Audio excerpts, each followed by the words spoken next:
Shalom saudara yang dikasih Tuhan, dimanapun Anda berada, saya percaya kita semua dalam keadaan yang baik. Dan pada pagi hari ini kita akan melangsungkan ibadah online dan kita akan masuk dalam hadirat Tuhan lebih dalam lagi. Mari kita siapkan hati kita. Saya percaya dimanapun kita berada, Tuhan akan melawat saudara. Haleluya. Mari kita satukan hati di dalam doa. Tuhan, terima kasih Tuhan untuk pagi hari ini Engkau berikan kesempatan kepada kami untuk datang ke hadirat-Mu Tuhan.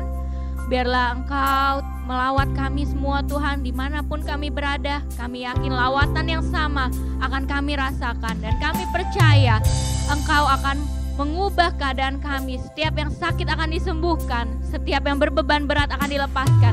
Kami percaya di mana ada lawatan Tuhan, di situ ada kemerdekaan. Kami siapkan hati kami dan Engkau bertahta Tuhan di atas setiap puji-pujian dan penyembahan kami. Hanya dalam nama Tuhan Yesus Kristus. Haleluya. Amin.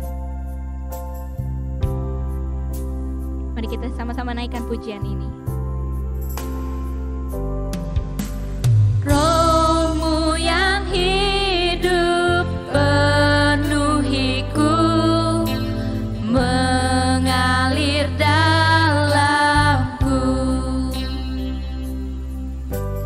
Jiwaku tenang bersamamu dalam naunganmu.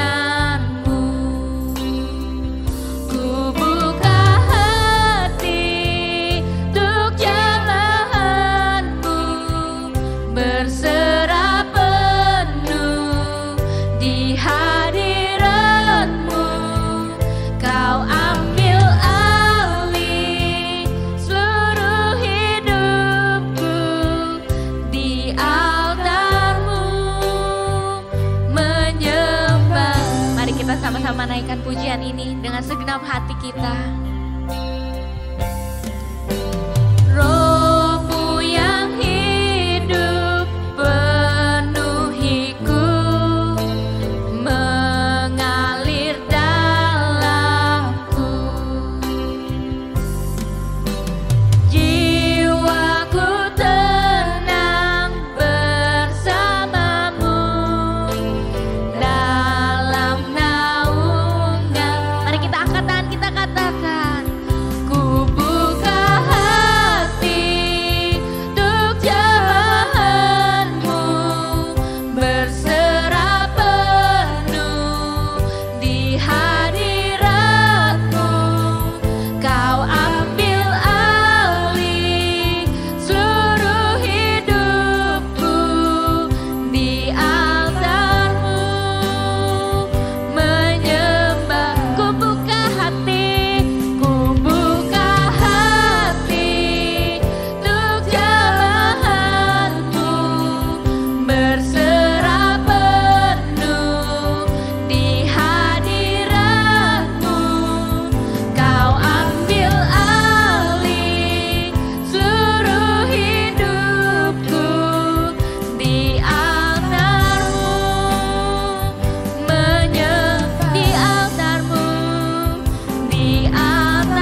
Bapak Ibu, mari kita siapkan hati untuk kita berdoa syafaat. Bapa, kami berterima kasih buat segala penyertaan dan lawatan-Mu. Kami sehati berdoa buat gembala pembina kami, Pendeta Insinyur Niko dan keluarga, berikan kesehatan dan kekuatan-Mu, serta pengurapan-Mu dan juga keempat wakilnya berikan kesehatian. Kami berdoa juga untuk Ketua Rayon dan CK, kiranya mereka hidup dengan kekuatan dan selalu dalam tuntunan-Mu. Kami juga menyerahkan khususnya Gembala CK2, Ibu Pendeta Lydia dan wakil-wakilnya, beserta semua gembala jemaat di CK2. Kiranya Engkau senantiasa mengurapi dan memakai mereka dengan luar biasa. Gembala kami Bapak Pendeta Immanuel Sutopo, Ibu Helen dan anaknya Andi, Debbie serta cucunya Abigail, Tuhan pakai menjadi teladan dan berkat buat kami serta banyak orang. Kami juga berdoa buat wakil gembala kami, Bapak Wisnu dan Ibu Susi, beserta anaknya Adit. Tuhan lindungi dan Tuhan berkati. Kami berdoa juga untuk bangsa dan negara Indonesia. Kami nyatakan, damailah Indonesiaku, virus corona diamlah, ekonomi Indonesia bangkitlah. Kami juga berdoa khususnya bagi Presiden kami, kiranya Tuhan berikan hikmat dan pengetahuan dari Bapa untuk dapat memimpin bangsa ini dengan bijaksana. Juga Wakil Presiden dan para menteri-menteri, DPR, MPR, TNI, Polri, Kehakiman, dan Kejaksaan, Bapak berikan semua bekerja dengan sehati, jujur, dan takut akan Tuhan. Kami juga berdoa untuk GBI, COC, ORU, dan WEI. Bapak, pakai lembaga-lembaga ini menjadi saluran berkat dan jadi alat-Mu untuk memenangkan banyak jiwa. Kami percaya Pantekosta ketiga dimulai dari Indonesia sampai ke bangsa-bangsa, dari timur ke barat, dan akan kembali ke Yerusalem. Kami berdoa untuk generasi Yeremia yang dengan sungguh hati dan cinta mati-matian kepada Tuhan, yang hidup dalam kekudusan, serta berjalan sesuai dengan kebenaran firman Tuhan. Kami juga menyerahkan jemaat GBI Home Palem Galaksi. Tuhan, sembuhkan yang sakit, kuatkan yang lemah, hibur yang susah. Setiap masalah Tuhan beri jalan keluar. Biarlah setiap jemaat terus hidup dengan mata tertuju kepada Tuhan, sehingga siap menyambut kedatangan Tuhan Yesus. Maranatha, datanglah Tuhan, dalam nama Tuhan Yesus. Amin.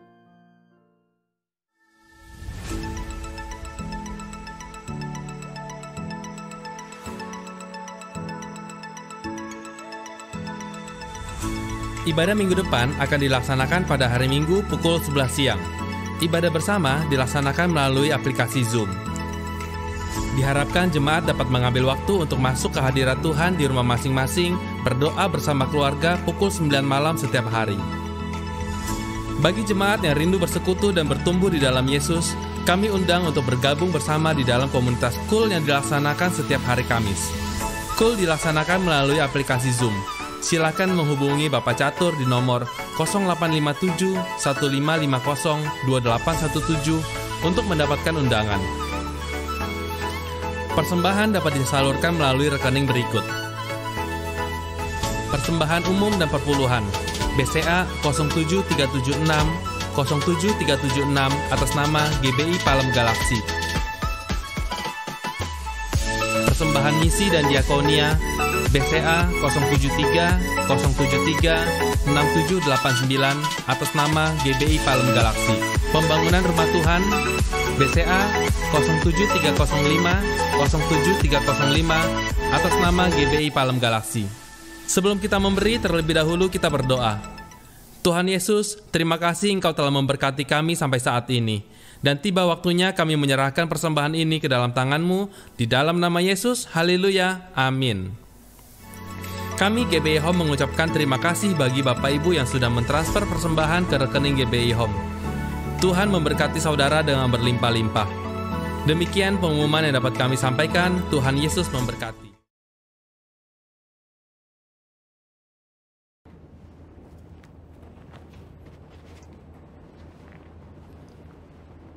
Shalom semua.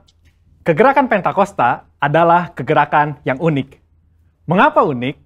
Pernahkah saudara terbayang satu gerakan rohani yang dalam tempo 1 abad telah menyebar sampai ke 27% kekristenan yang ada?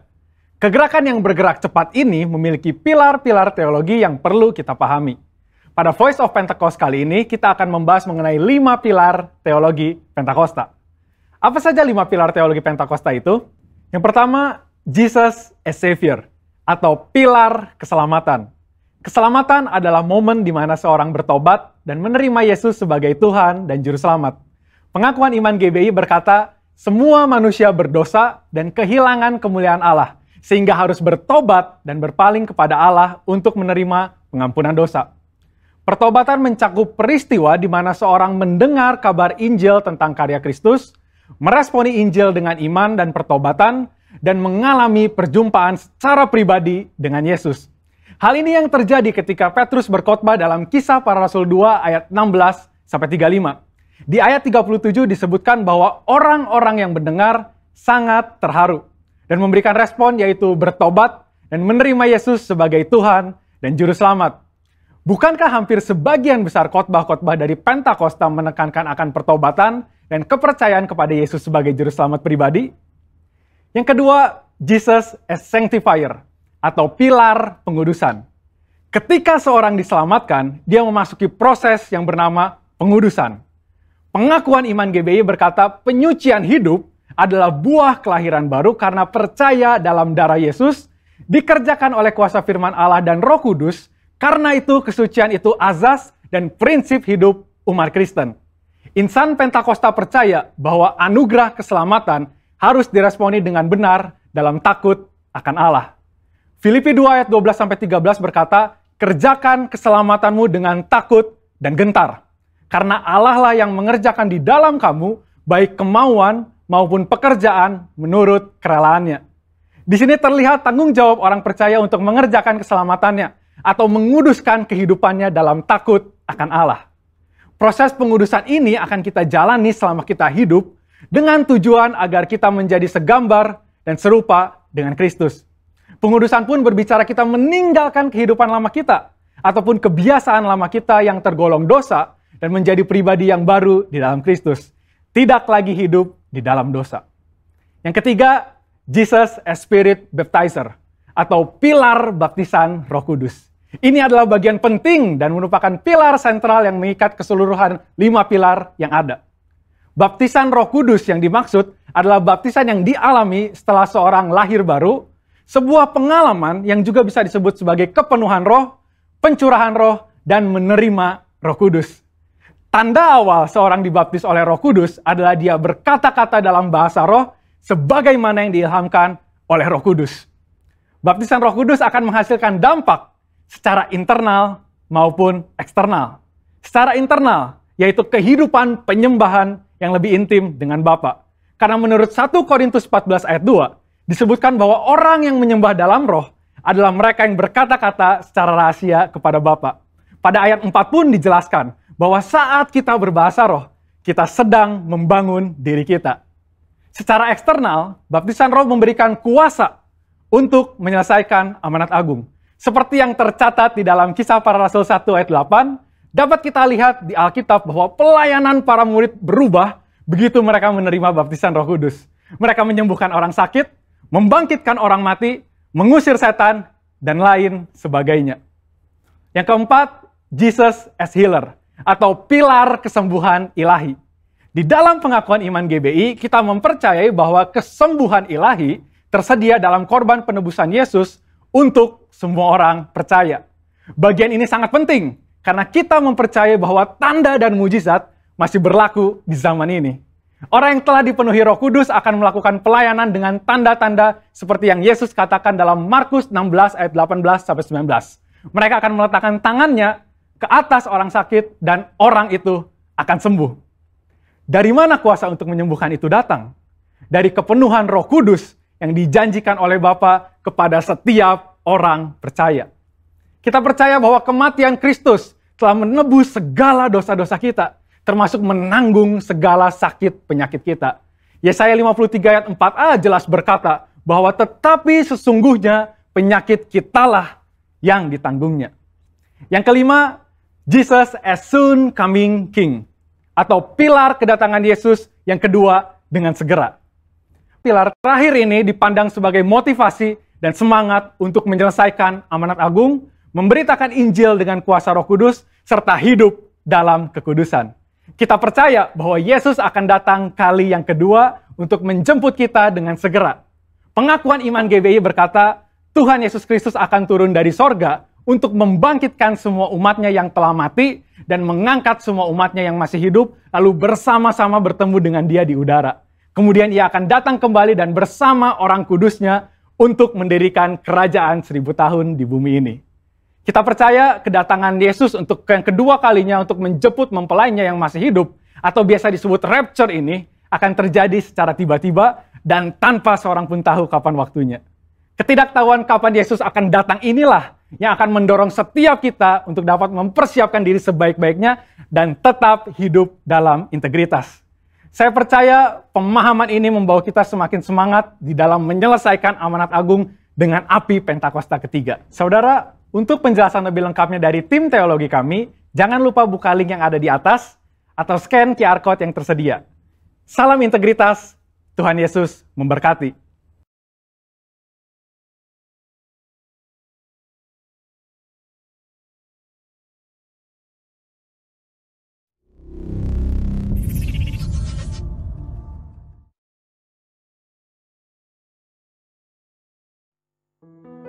Siap puji Tuhan lebih dahsyat lagi. Kita akan menari bersama di rumah-rumah. Kita akan gemparkan surga. Amin. Mari kita tepuk tangan sama-sama. Haleluya. Ku tahu Allah turut bekerja di dalam segala perkara, mendatangkan kebaikan bagi yang mengasihi Dia. Saat lewati gunung dan lembah, ku takkan takut bahaya. Penyertaannya ku rasakan di sepanjang jalan hidupku.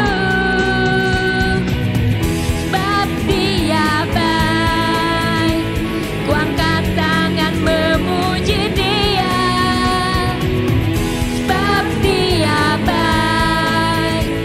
Untuk selamanya kan setianya, puji Yesus, sebab Dia baik. Mari kita sama-sama tepuk tangan, kita menyanyi lebih dahsyat lagi, amin. Ku tahu Allah turut bekerja di dalam segala perkara, mendatangkan kebaikan bagi yang mengasihi Dia. Saat lewati gunung dan lembah, ku takkan takut bahaya.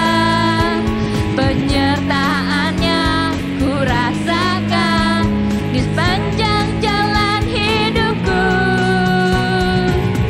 Sebab Dia baik, ku angkat tangan memuji Dia.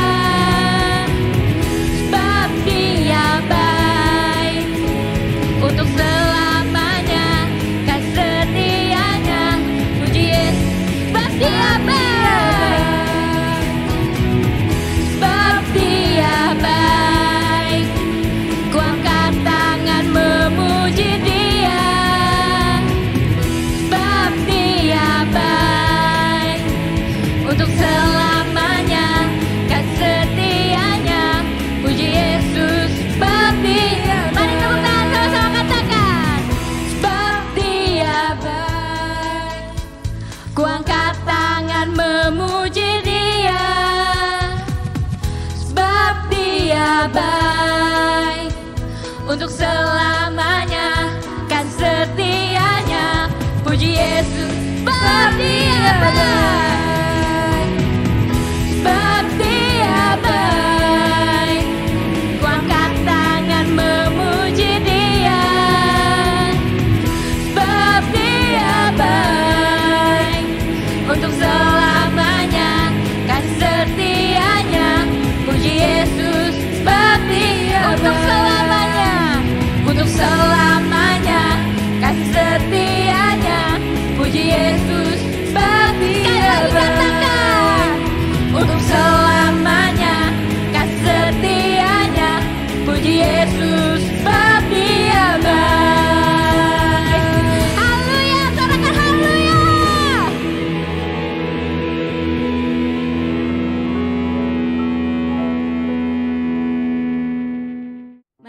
yang dikasihi Tuhan, kita akan masuk dalam firman Tuhan.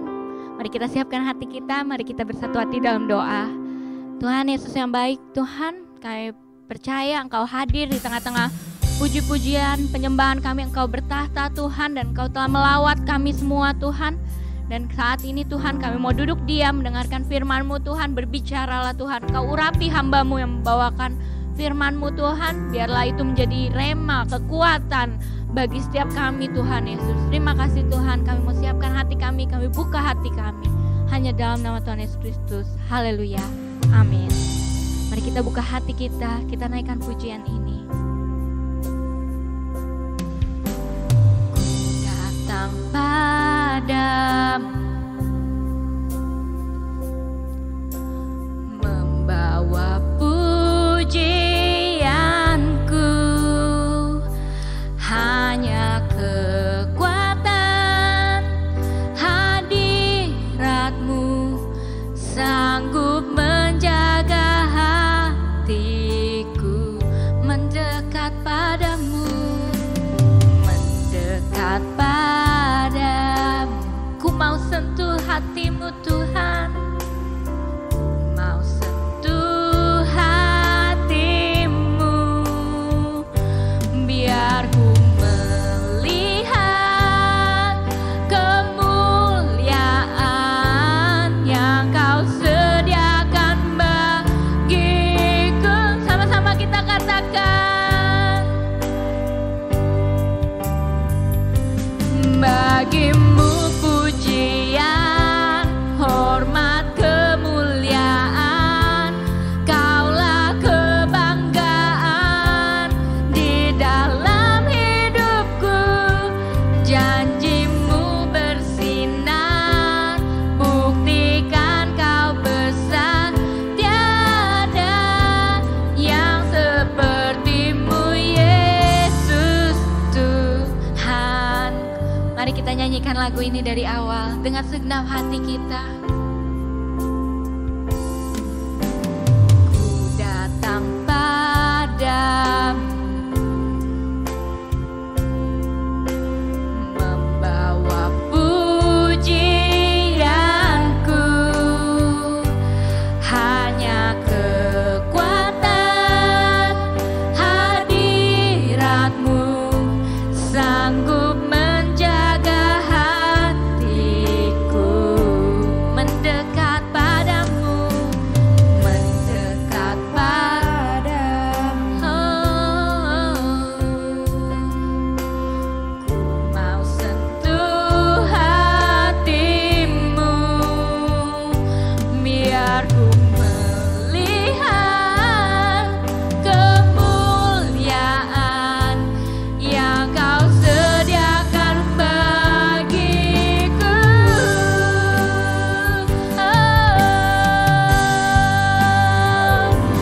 Bagi-Mu pujian, hormat, kemuliaan. Kaulah kebanggaan di dalam hidupku. Janji-Mu bersinar, buktikan Kau besar. Tiada yang seperti-Mu Yesus. Bagi-Mu pujian, bagi-Mu pujian, hormat, kemuliaan. Kaulah kebanggaan di dalam hidupku.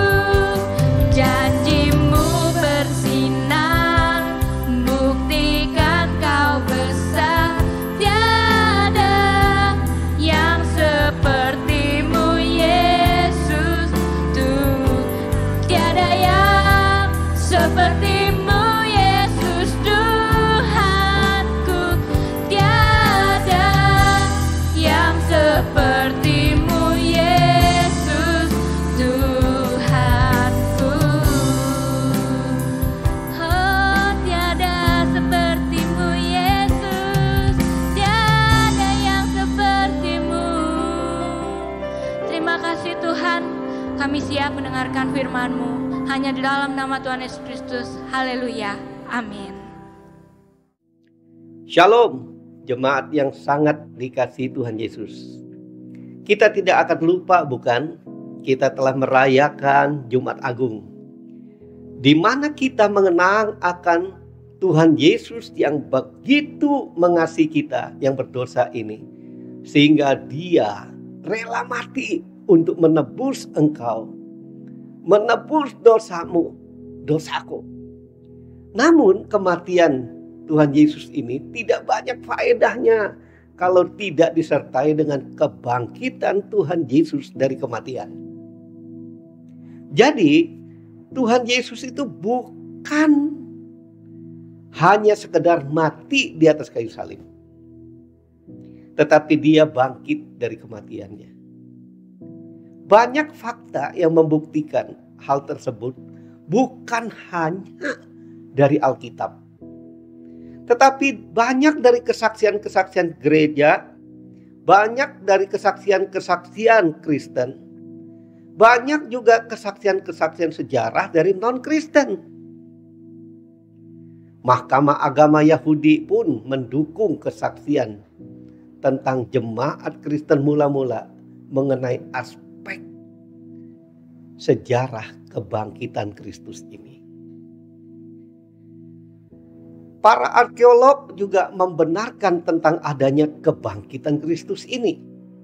Oleh sebab itu, kepercayaan Kristen dibangun atas kebangkitan Tuhan Yesus. Kebangkitan Tuhan Yesus Kristus dari kematian. Inilah menjadi fondasi daripada kekristenan. Sehingga ini membuat perbedaan yang sangat mendasar, sangat fundamental dari agama-agama lain. Rasul Paulus, saudara, pernah menyatakan dalam 1 Korintus pasal yang ke-15 ayat yang ke-17. Andai kata Kristus tidak dibangkitkan, maka sia-sialah pemberitaan kami, dan sia-sialah juga kepercayaan kamu. Ini yang menjadi pernyataan daripada Rasul Paulus. Selanjutnya dia katakan di ayat yang ke-20 di dalam 1 Korintus 15 ayat 20. Tetapi dia katakan, yang benar ialah bahwa Kristus telah dibangkitkan dari antara orang mati sebagai yang sulung dari orang-orang yang telah meninggal. Oleh sebab itu, saudara, kematian dan kebangkitan Kristus itu sangat berarti bagi orang percaya. Bahwa kematian dan kebangkitan Kristus itu, terutama kebangkitan Kristus itu, kita mendapat satu makna dari kebangkitan itu. Yang pertama, kita mendapat jaminan hidup kekal. Jadi ada garansi. Kebangkitan Kristus memastikan tidak ada satu kekuatan atau kuasa yang dapat memisahkan kita dari kasih Kristus, yang telah membangkitkan kita dari hidup menjadi orang berdosa, menjadi orang yang dibenarkan oleh Tuhan Yesus. Dicatat di dalam Roma pasal 8 ayat 38-39, tidak ada apapun yang dapat memisahkan kita dari kasih Kristus. Sebab Paulus katakan, aku yakin bahwa baik maut maupun hidup, baik malaikat-malaikat maupun pemerintah-pemerintah, baik yang ada sekarang maupun yang akan datang, atau kuasa-kuasa, baik yang di atas maupun yang di bawah, ataupun sesuatu makhluk lain, tidak dapat memisahkan kita dari kasih Allah, dari kasih Kristus yang ada di dalam Kristus Yesus Tuhan kita. Wow, saudara, begitu luar biasa. Kebangkitan Kristus itu menjadi simbol kasih Allah yang begitu luar biasa kepada kita, sehingga tidak ada sesuatu pun yang dapat memisahkan kita dari kasih-Nya. memisahkan kita dari kasih Kristus yang telah diberikan melalui kebangkitan Kristus. Inilah yang pertama. Jadi saudara, kebangkitan Kristus itu memberikan kita satu hal, bahwa kita ini saudara menjadi orang-orang yang diberi kepercayaan untuk hidup baru di dalam Tuhan Yesus. Haleluya saudara. Oleh sebab itu saudara, yang kedua, kebangkitan Kristus itu menghilangkan perbedaan, menghilangkan diskriminasi. Di dalam dunia ada begitu banyak perbedaan tingkat kasta. Ya, ada seorang yang kaya. Ditulis di Alkitab, ada seorang kaya yang punya pakaian mewah dan ada seorang miskin pakaiannya buruk. Tapi Yakobus dari pasal 2 ayat yang pertama menyatakan, janganlah iman itu kamu amalkan dengan memandang muka. Jadi saudara, kebangkitan Kristus itu menghapuskan saudara supaya kita itu percaya Tuhan Yesus. Kita itu tidak lagi memandang muka. Bahkan Yakobus pasal 2 ayat 4 menjelaskan, bukankah kamu telah membuat perbedaan di dalam hatimu dan bertindak sebagai hakim dengan pikiran yang jahat? Saudara, peraturan manusia selalu diskriminatif. Peraturan manusia selalu membuat perbedaan. Seperti contohnya tradisi Yahudi ketika itu menempatkan wanita itu sebagai anggota masyarakat kelas 2. Dengan kebangkitan Kristus, justru Tuhan Yesus telah menghapus tradisi yang tidak benar ini. Dengan apa? Dengan memberi penghargaan yang tinggi pada seorang wanita menjadi saksi yang pertama menyaksikan kebangkitan Tuhan Yesus. Melalui kebangkitan Tuhan Yesus ini, maka semua manusia itu sama di depan Tuhan. Pun kita harus mempunyai pikiran dan perasaan Kristus, bahwa kita harus melihat manusia itu sama di hadapan Tuhan, sederajat, sejajar. Amsal 22 ayat 2 katakan, orang kaya dan orang miskin bertemu, dan yang membuat mereka semua adalah Tuhan. Nah, oleh sebab itu saudara, jadi yang kedua, makna kebangkitan Kristus adalah memberi kita saudara satu jaminan bahwa hidup kita setara di hadapan Tuhan, tidak ada perbedaan. Yang ketiga, kebangkitan Kristus itu memberi semangat, memberi pengharapan yang baru bagi kita, membangkitkan semangat dan memberi pengharapan yang baru dalam hidup kita. Masih ingat saudara? Dicatat dalam Lukas pasal 24 ayat 13 sampai 49 dikisahkan tentang saudara perjalanan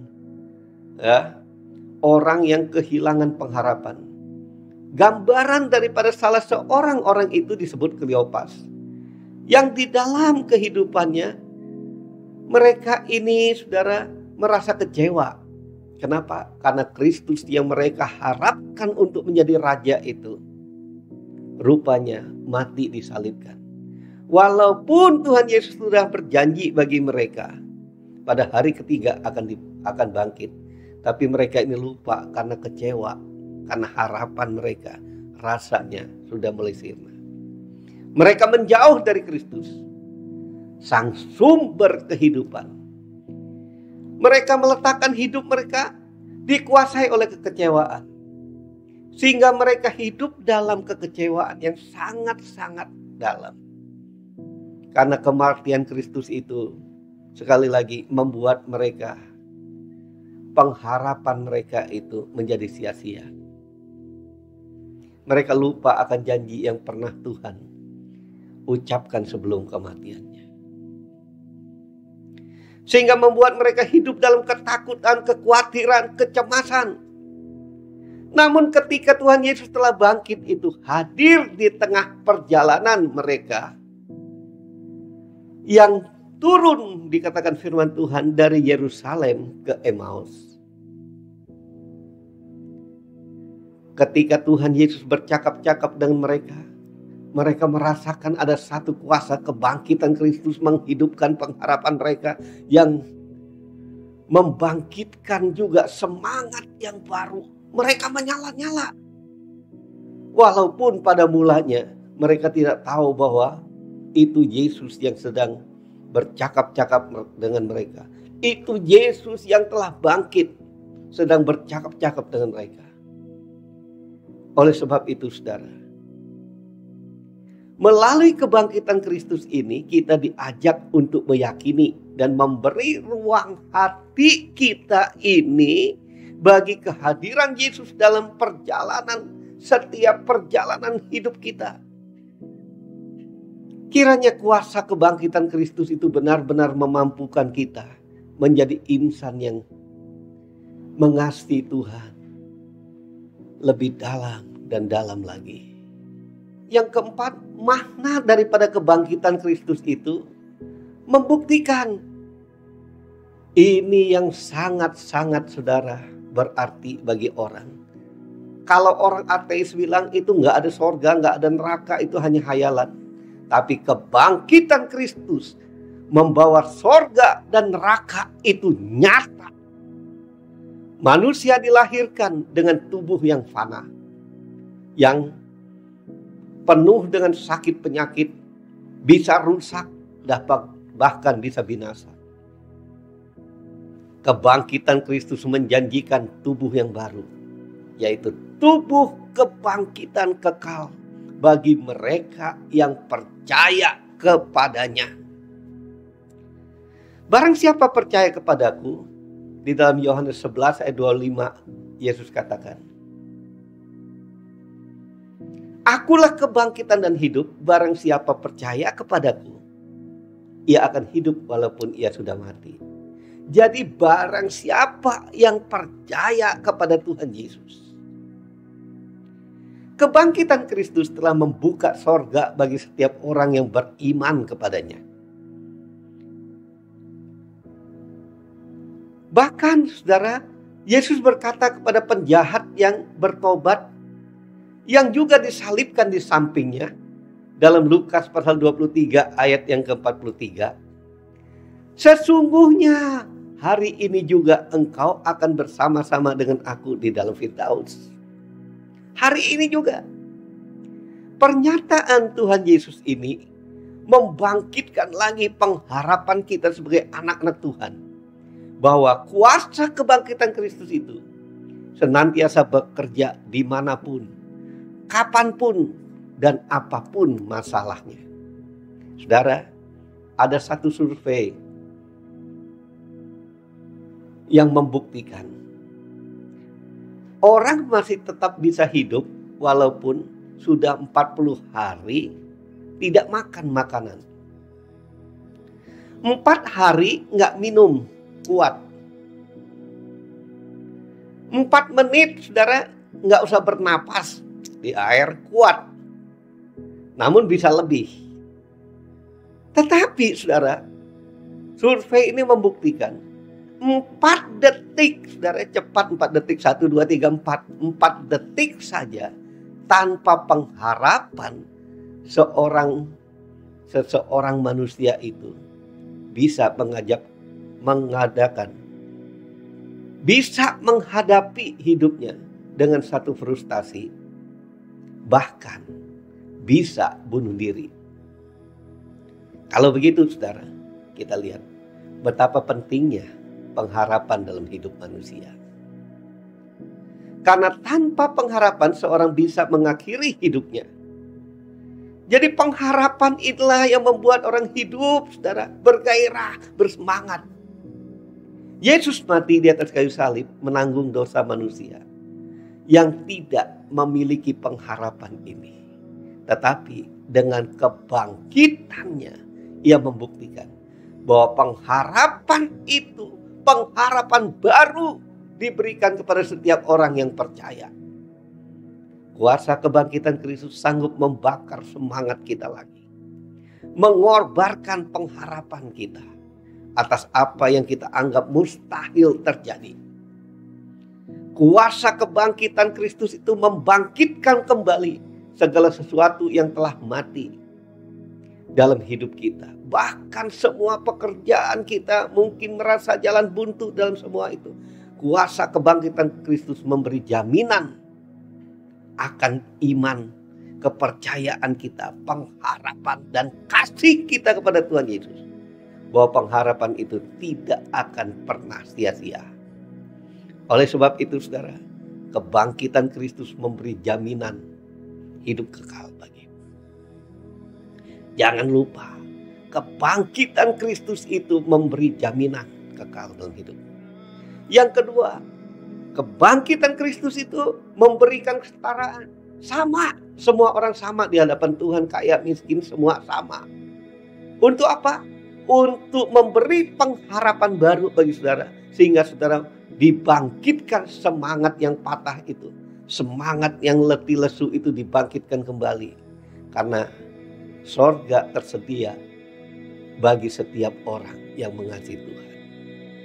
Oleh sebab itu saudara, wajarlah kita berkata, sebab Dia hidup, ada hari esok.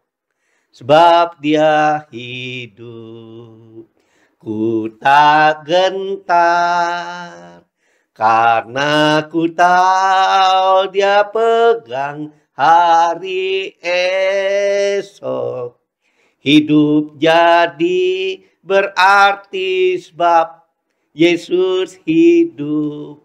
Saudara, biarlah nyanyian ini menjadi pernyataan dalam hidup kita. Kalau ini menjadi satu yang menjadi saudara pernyataan kita, deklarasi kita, hari ini saya mengajak saudara untuk sungguh-sungguh bahwa makna kebangkitan Kristus itu memberi jaminan hidup kekal bagi engkau. Garansi untuk hidup kekal itu sudah dijamin. Engkau tidak perlu untuk lagi hidup merasa minder atau merasa tinggi. Semua kita di hadapan Tuhan itu sama. Orang yang dulunya berdosa sekarang dibenarkan oleh Kristus karena kita percaya kepada Dia. Jika engkau hari ini mengalami semangat yang patah, letih lesu, maka yang ketiga, makna kebangkitan Kristus adalah memberi pengharapan baru bagimu. Dan mulai kebangkitan Kristus itu, sorga itu nyata. Mari kita berdoa. Bapa, terima kasih karena Engkau memberi kuasa kebangkitan Kristus itu di dalam hidupku. Kuasa itu membangkitkan lagi pengharapan yang hampir padam dalam hidupku. Dikala aku sedang putus asa oleh kekecewaan, kekhawatiran, kecemasan, dan ketakutan dalam menjalani kehidupan ini. Dan segala yang telah mati, aku percaya dengan kebangkitan-Mu, maka semua akan hidup kembali. Semua yang menjadi jalan buntu, karena kebangkitan-Mu semua terbuka. Yang sakit pun disembuhkan, yang lemah dikuatkan, yang tidak berdaya berkata aku kuat karena kebangkitan-Mu itu. Saat masa sulit ini menimpa hidup kami, Bapa, aku bersyukur kuasa kebangkitan-Mu menjamin kehidupanku selama di bumi ini, dan akhirnya aku akan kembali ke sorga yang kekal itu, hidup bersama-sama dengan Engkau. Terima kasih Tuhan Yesus. Di dalam nama Tuhan Yesus aku berdoa. Amin. Amin. Tuhan berkati saudara. Mari bersama-sama perkatakan iman dalam Mazmur 91. dalam lindungan Allah. Orang yang duduk dalam lindungan yang maha tinggi dan bermalam dalam naungan yang maha kuasa akan berkata kepada Tuhan, tempat pelindunganku dan kubu pertahananku, Allahku yang kupercayai. Sungguh Tuhanlah yang akan melepaskan aku dari jerat penangkap burung, dari penyakit sampar yang busuk.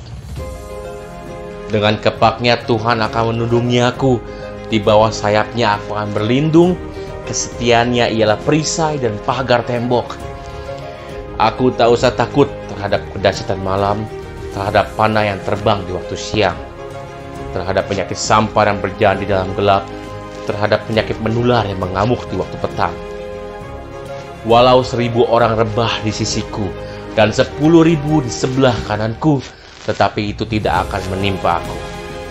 Aku hanya menontonnya dengan mataku sendiri dan melihat pembalasan terhadap orang-orang fasik. Sebab Tuhan ialah tempat pelindunganku, yang maha tinggi telah kubuat tempat perteduhanku. Malapetaka tidak akan menimpa aku, dan tulah tidak akan mendekat kepada kemahku. Sebab malaikat-malaikatnya akan diperintahkannya kepadaku untuk menjaga aku di segala jalanku. Mereka akan menatang aku di atas tangannya, supaya kakiku jangan terantuk kepada batu. Singa dan ular tedung akan kulangkahi. Aku akan menginjak anak singa dan ular naga. Sungguh hatiku melekat kepada Tuhan, maka Tuhan akan meluputkan aku. Tuhan akan membentengi aku, sebab aku mengenal namanya. Bila aku berseru kepada Tuhan, Tuhan akan menjawab aku. Tuhan akan menyertai aku dalam kesesakan.